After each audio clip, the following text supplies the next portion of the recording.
La aldea, si es que se le puede llamar así, apenas tiene una docena de casas de madera, humo saliendo de chimeneas torcidas y un pozo comunitario que gime cuando alguien saca agua. Los vecinos se conocen desde niños, se han visto crecer, envejecer, sufrir pérdidas, y también reírse de lo que no entienden. Y Mateo, con sus costumbres calladas y su mirada siempre puesta en el cielo, ha sido durante años objeto de susurros amables, hasta que dejaron de serlo. Una tarde de otoño, mientras las hojas caían como lágrimas doradas, Mateo comenzó a trabajar en su cabaña. No era la primera vez, claro. Pero esta vez, algo era distinto. En lugar de simplemente reforzar el techo viejo, empezó a construir otro encima. Un segundo techo, inclinado, más resistente, con vigas cruzadas y una capa extra de tablones tratados con brea de abeto. ¿Otra vez con esas locuras, Mateo?, preguntó Raúl, apoyado en la cerca, con una sonrisa burlona dibujada en los labios. Llevaba una taza de café humeante, como si el mundo fuera tan simple como eso: calor en las manos, sol en la cara, y ninguna preocupación más allá del partido de fútbol del domingo. Mateo no levantó la vista. Clavó otro clavo con precisión quirúrgica, el sonido metálico resonando en el aire quieto. No es locura, dijo, con voz baja pero firme. Es memoria.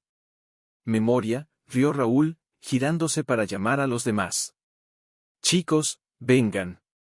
Mateo dice que está construyendo un techo, con memoria. De inmediato, surgieron risas. Lucía, la nueva maestra del pueblo, observaba desde la distancia, con los brazos cruzados y una expresión entre curiosidad y duda. Ella no se reía, pero tampoco intervenía. Aún no. ¿Y para qué quieres dos techos, viejo?, gritó uno de los jóvenes, imitando el gesto de Mateo al martillar. ¿Acaso piensas que va a nevar tanto que el primero se va a rendir y el segundo tendrá que tomar el relevo? Las carcajadas se multiplicaron. Hasta los perros parecían ladrar con sorna. Mateo detuvo su trabajo.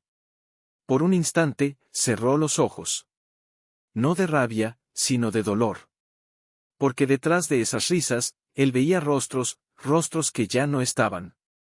Su madre, envuelta en una manta, tosiendo sin parar en una noche igual de tranquila. Su padre, saliendo a buscar leña y nunca regresando. La casa de sus padres, colapsada bajo una nevada que nadie vio venir, porque todos confiaban en que nunca sería tan grave. No construyo para mí, dijo finalmente, sin mirar a nadie. Construyo para que no tengan que aprender lo que yo aprendí, demasiado tarde. El silencio cayó como una losa. Las risas se apagaron, incómodas. Raúl carraspeó, bebió un trago de café y se alejó murmurando algo sobre viejos melancólicos. Pero Mateo siguió. Martillo tras martillo, tabla tras tabla. Cada golpe era una promesa. Cada viga, un acto de amor silencioso hacia un pueblo que aún no sabía que lo necesitaría.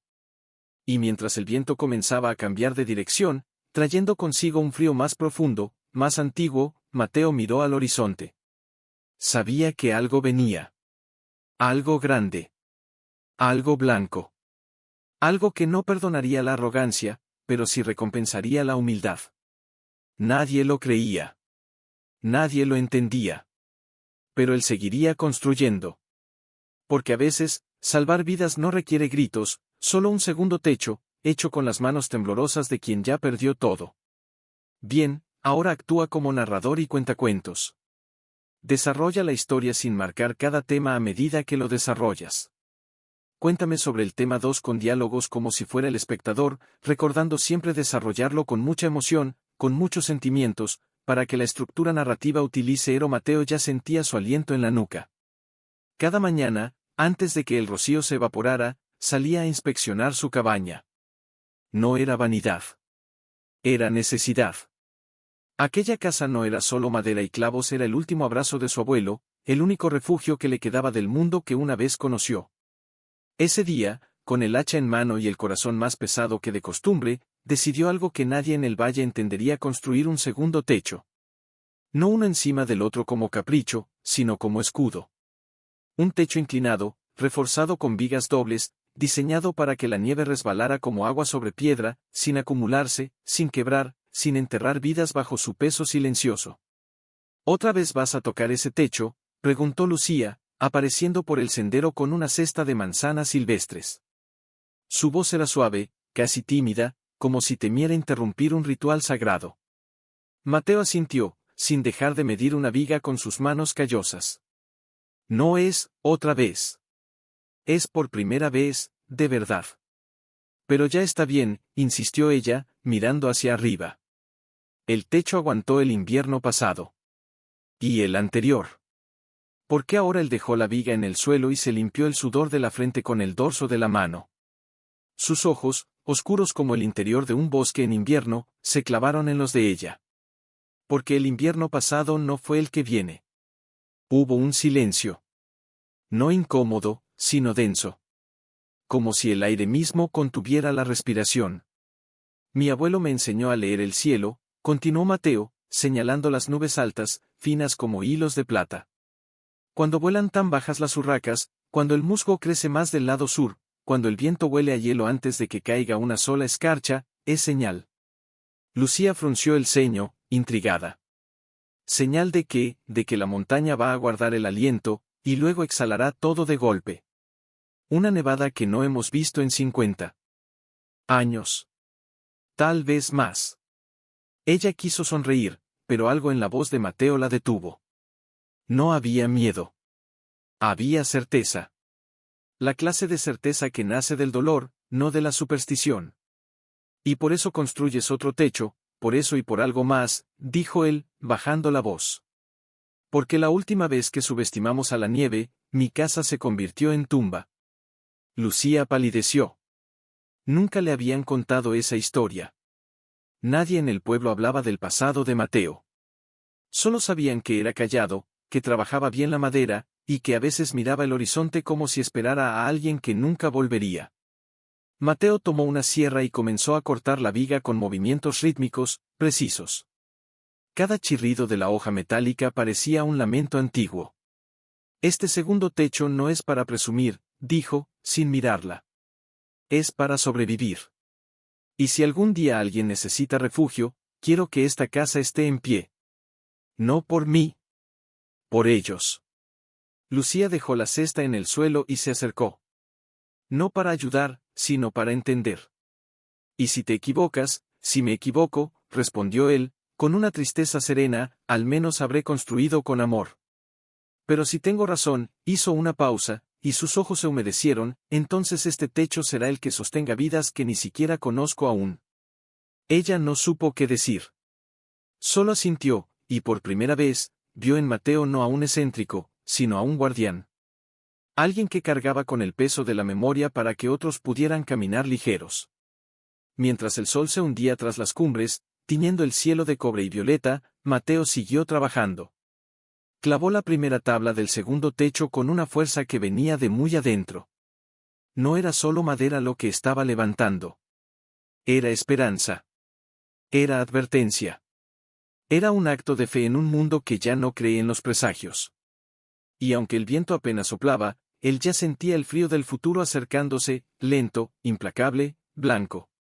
Pero esta vez, estaría listo.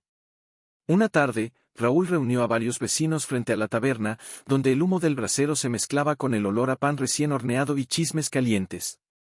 ¿Han visto?, dijo, señalando hacia la colina con una sonrisa burlona. Mateo está construyendo un palacio para los copos de nieve.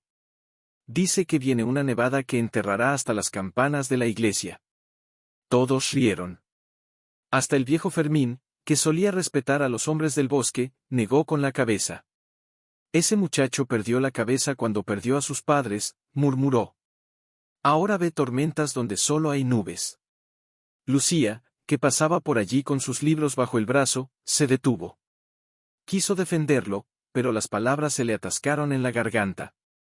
¿Qué podía decir? Que creía en los presagios de un hombre solitario en ese momento, se sintió dividida entre la razón del pueblo y el presentimiento que le había nacido en el pecho desde que vio las manos de Mateo temblar al hablar de la nieve. Al día siguiente, mientras Mateo ajustaba una viga en lo alto del andamio, escuchó voces. No eran amigables. Eran curiosas, sí, pero cargadas de sorna. Oye, Mateo. Gritó uno de los jóvenes, imitando una voz solemne. Necesitas que te traiga una escalera para el cielo, por si la nieve te lleva volando. Las carcajadas estallaron como truenos secos. Mateo no respondió. Solo apretó los dientes y clavó el martillo con más fuerza. Pero cada risa era como un clavo en su espalda.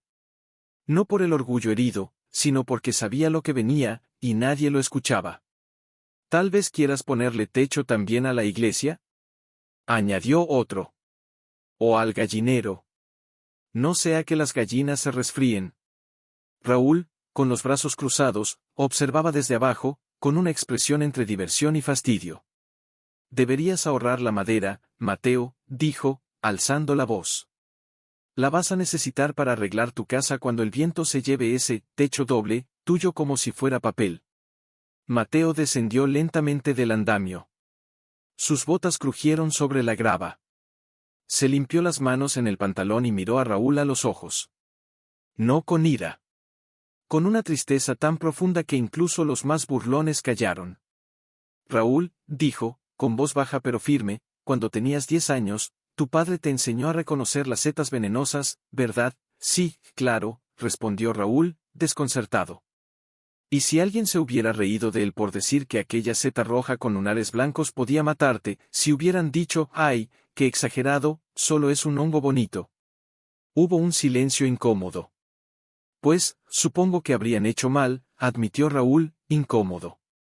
Exacto, dijo Mateo. A veces, lo que parece exageración, es solo experiencia vestida de advertencia. Pero Raúl sacudió la cabeza, como si quisiera deshacerse de esa idea incómoda. La nieve no es una seta, Mateo. Y tú no eres ningún profeta.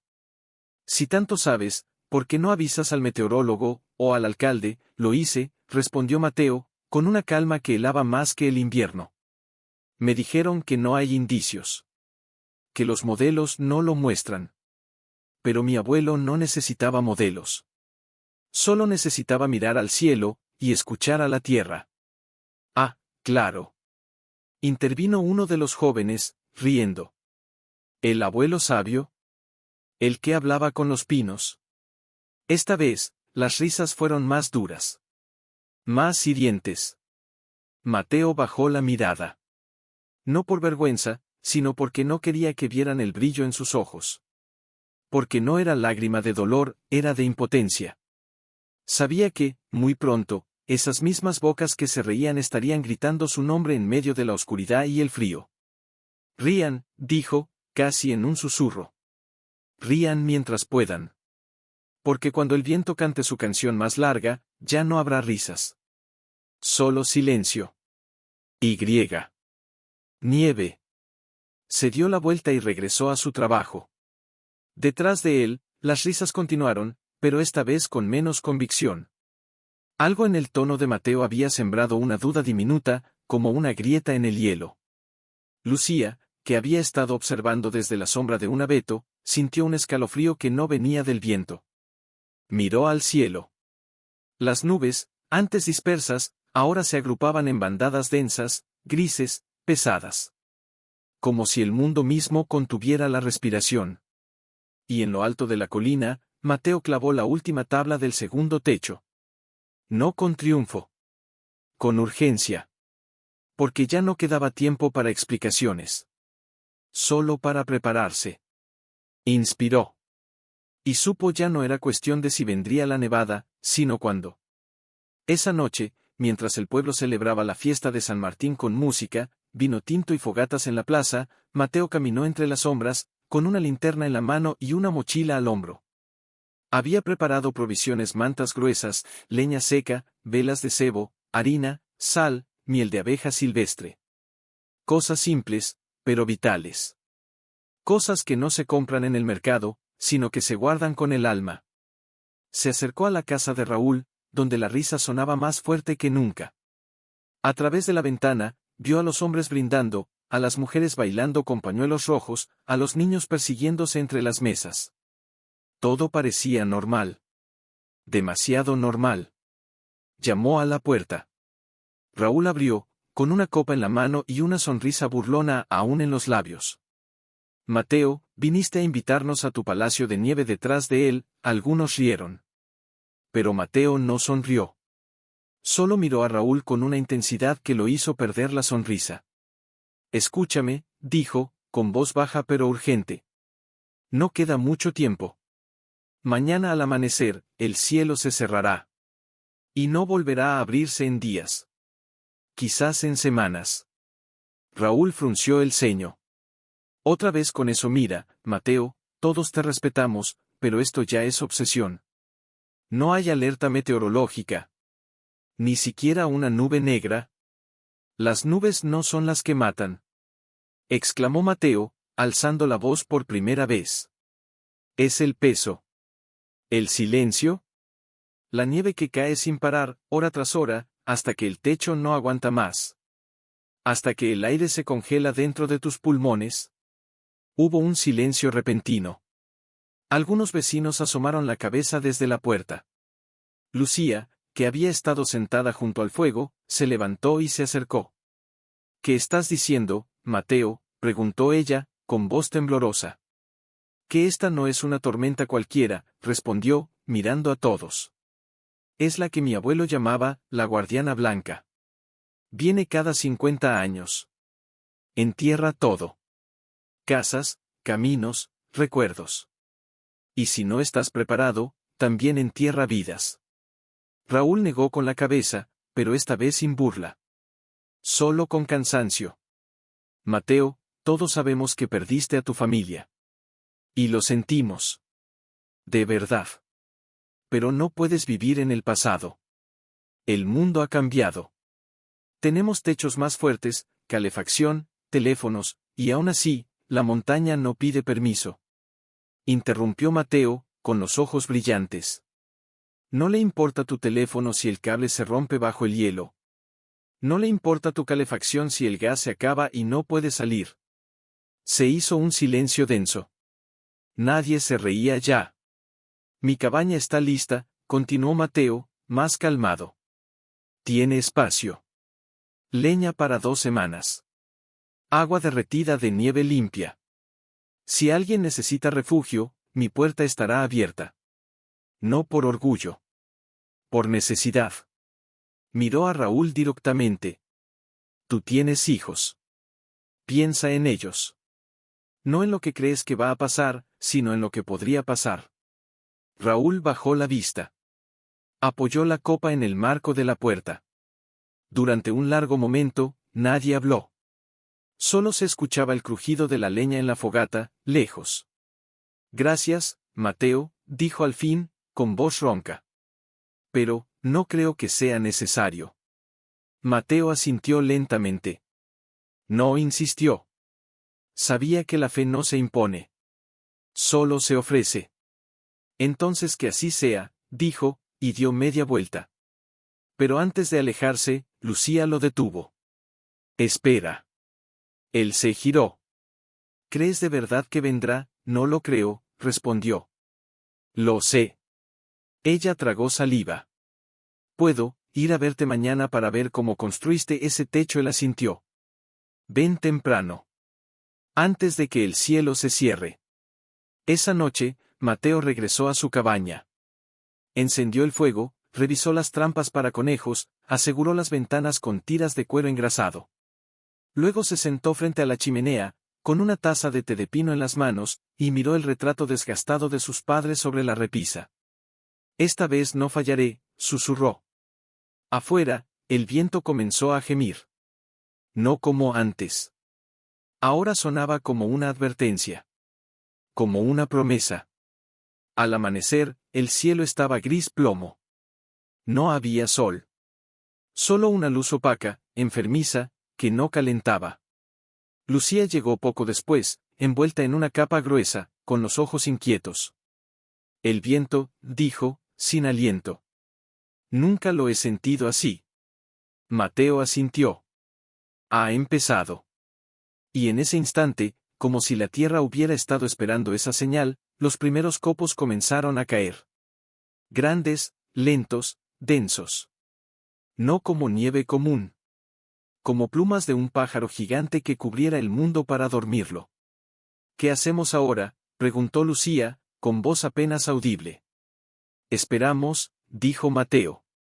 Y rezamos para que los demás recuerden mis palabras, antes de que sea demasiado tarde. Mientras tanto, en el pueblo, las risas de la noche anterior ya se habían apagado.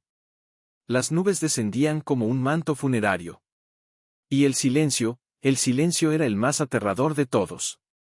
Pero dentro del pecho de Mateo, no era solo el frío lo que latía. Era un recuerdo. Uno que nunca se había ido, solo se había dormido, y ahora despertaba con cada ráfaga de viento. ¿Por qué haces esto?, preguntó Lucía de pronto, mirándolo con ojos que ya no dudaban, sino que buscaban comprender. No es solo por tu abuelo, ¿verdad? Mateo bajó la vista. Sus dedos acariciaron la madera del marco de la puerta, desgastada por años de inviernos y soledad. No, dijo al fin, con voz quebrada. Es por ellos. Hizo una pausa. Tragó saliva. Y entonces, como si abriera una puerta sellada durante décadas, comenzó a hablar. Tenía 8 años. Era una noche como esta, quizás un poco más clara. Mi madre me arropó antes de irse a dormir. Me dijo, duerme tranquilo, Mateo. El techo aguantará. Mi padre ya había salido a revisar las trampas. Pensaba que volvería antes de la medianoche. Lucía lo miraba, inmóvil, con el corazón en la garganta. Pero la nieve no paró. Cayó toda la noche. Y al amanecer, el techo de nuestra casa se quebró. Como si fuera papel mojado. Mi madre no pudo salir. Quedó atrapada bajo las vigas. Yo grité.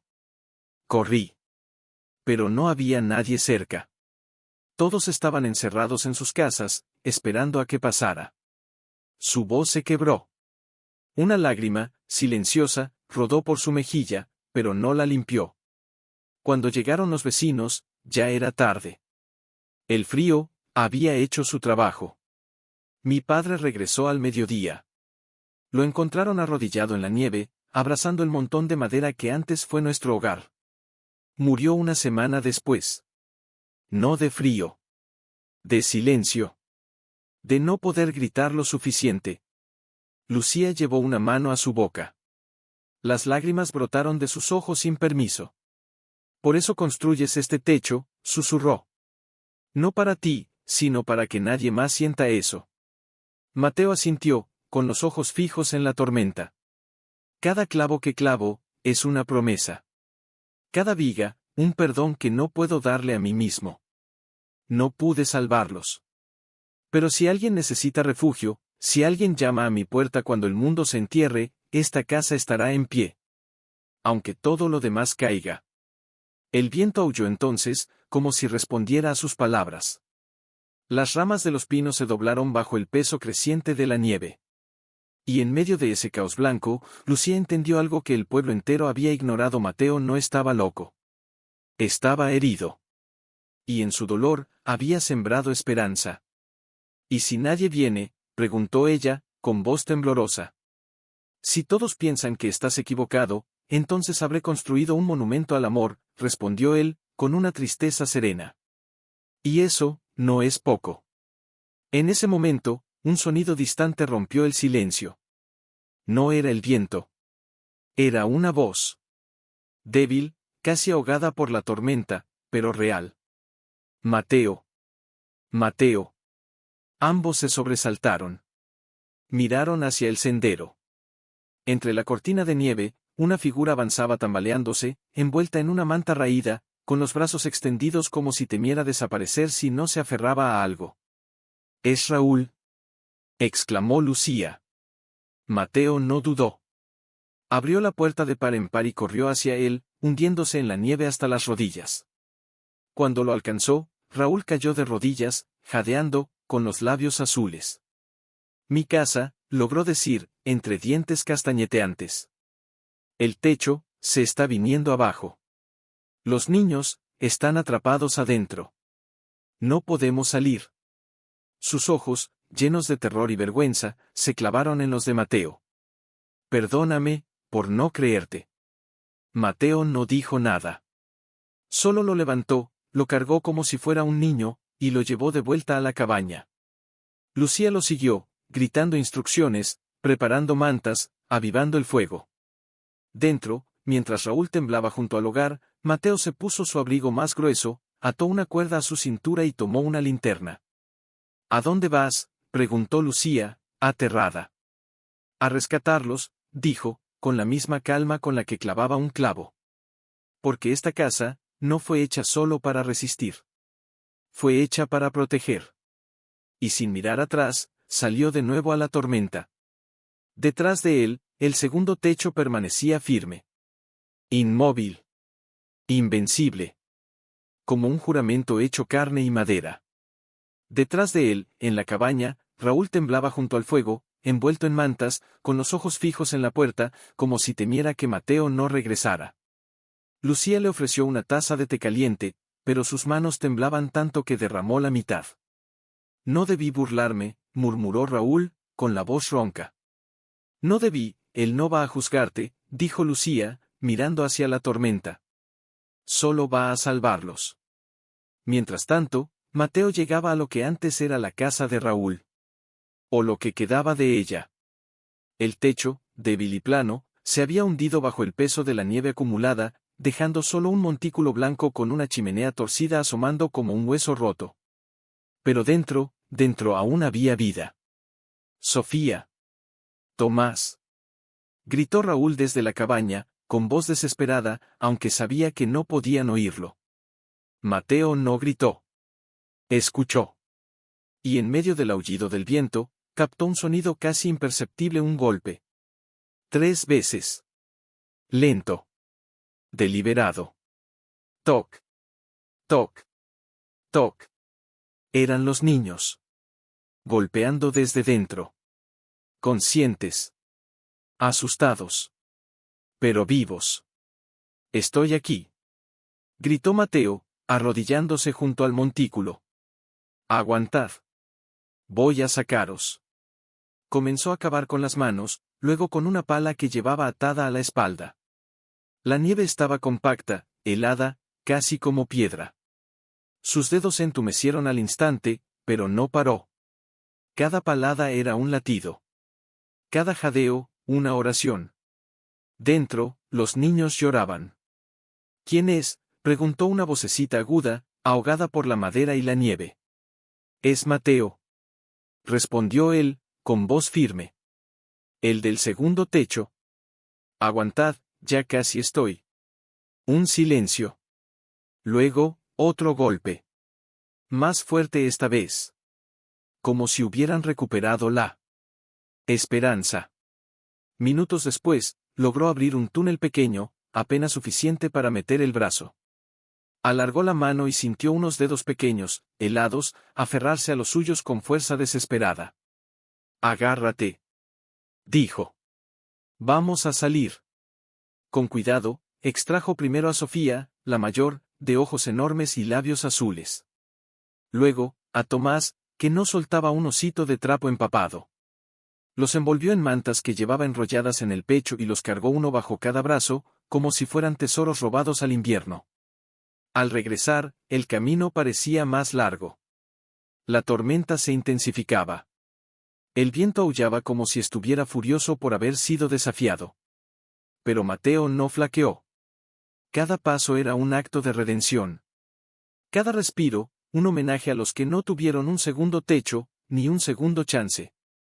Cuando finalmente alcanzó la cabaña, Lucía abrió la puerta de golpe. Raúl se lanzó hacia sus hijos, abrazándolos con un sollozo que partió el alma. Los niños se aferraron a él, llorando, temblando, pero vivos. Gracias, susurró Raúl, mirando a Mateo con los ojos llenos de lágrimas. Gracias por no odiarnos. Mateo no respondió. Solo se quitó el abrigo empapado, se acercó al fuego y se sentó en silencio. Estaba exhausto. Helado hasta los huesos. Pero en su rostro no había triunfo. Solo paz.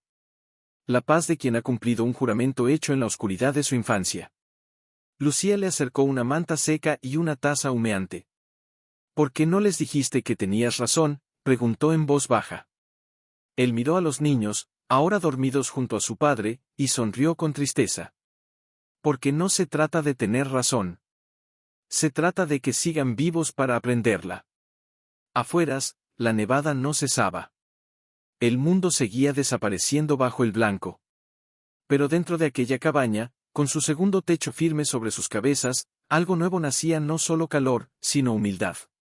No solo refugio, sino comunidad. Y mientras el fuego crepitaba, Mateo cerró los ojos, y por primera vez en años: entonces, ¿por qué nunca hablaste de lo que pasó?, preguntó ella al fin, en voz baja, casi temiendo romper la paz frágil que los rodeaba. Mateo no se movió al principio. Solo suspiró, como si el recuerdo pesara más que la nieve afuera. Porque nadie quería escuchar, dijo. Después de que mi casa cayó, todos dijeron que fue mala suerte. Que nadie podía saber. Pero mi abuelo sí lo sabía. Y yo no lo escuché. Tenía 10 años cuando me enseñó a construir techos inclinados, a leer el vuelo de las aves, a sentir el cambio en el aire. Pero ese invierno, no quise creerle. Pensé que era solo superstición de viejo. Hizo una pausa. Sus dedos se cerraron sobre la taza de té. Cuando perdí a mis padres, juré que nunca más ignoraría esos signos. Pero también juré no hablar de ello. Porque cada vez que lo hacía, veía en los ojos de los demás lo mismo: lástima o duda. Y la lástima duele más que el frío. Lucía bajó la vista. Recordó sus propias dudas, sus silencios cómplices cuando los demás se burlaban. Yo también dudé, confesó. Incluso después de verte trabajar, pensé que exagerabas. Que el dolor te había nublado la razón. Mateo la miró entonces. No con reproche. Con comprensión. La duda es humana.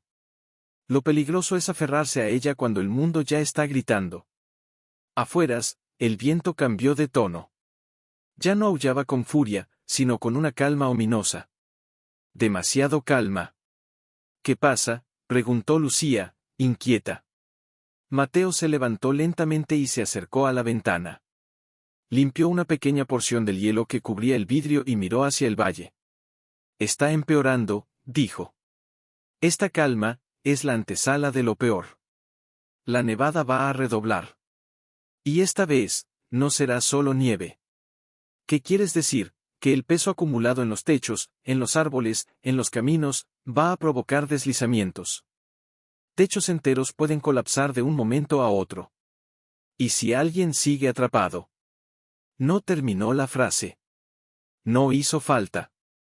En ese instante, un crujido profundo, sordo, resonó desde la distancia. Como si la montaña misma estuviera quejándose. Luego, otro. Más cerca. Ese sonido. Exclamó Raúl, despertando de golpe. Es la casa de Fermín. Se levantó, tambaleándose, con los ojos desorbitados. Fermín vive solo. ¿Y su techo es el más viejo del pueblo? Mateo ya estaba tomando su abrigo. No puede salir otra vez, dijo Lucía, poniéndose de pie. Es suicida. Si no salgo, él morirá, respondió Mateo, atándose la cuerda a la cintura. Y esta vez, no podré perdonármelo. Entonces no vaya solo. Gritó Raúl, sorprendiéndose a sí mismo. Voy contigo. Mateo lo miró, incrédulo. Tú apenas puedes caminar. Pero conozco el camino mejor que nadie, insistió Raúl. Y si algo pasa, quiero estar allí. No para que me salves. Para ayudarte a salvar a otro.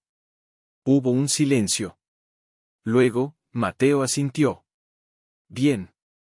Pero seguimos mis reglas. Sin correr. Sin gritar. Y si digo, regresamos, regresamos. Entendido, entendido. Lucía los miró, con el corazón en la garganta. Sabía que aquello era más que un rescate. Era una reconciliación. Entre el orgullo y la humildad. Entre el pasado y el presente. Mientras los dos hombres se preparaban, ella tomó la linterna más fuerte, revisó las cuerdas, y les entregó guantes extra. Volved, dijo, con voz firme. No os atreváis a no volver. Mateo la miró un instante. Y en sus ojos, por primera vez, Lucía vio algo que no era tristeza ni determinación, era esperanza. Salieron juntos, fundiéndose con la tormenta. Y dentro de la cabaña, con los niños durmiendo y el fuego ardiendo, Lucía se sentó frente a la puerta, con la linterna en las manos, espera. Orando. Y.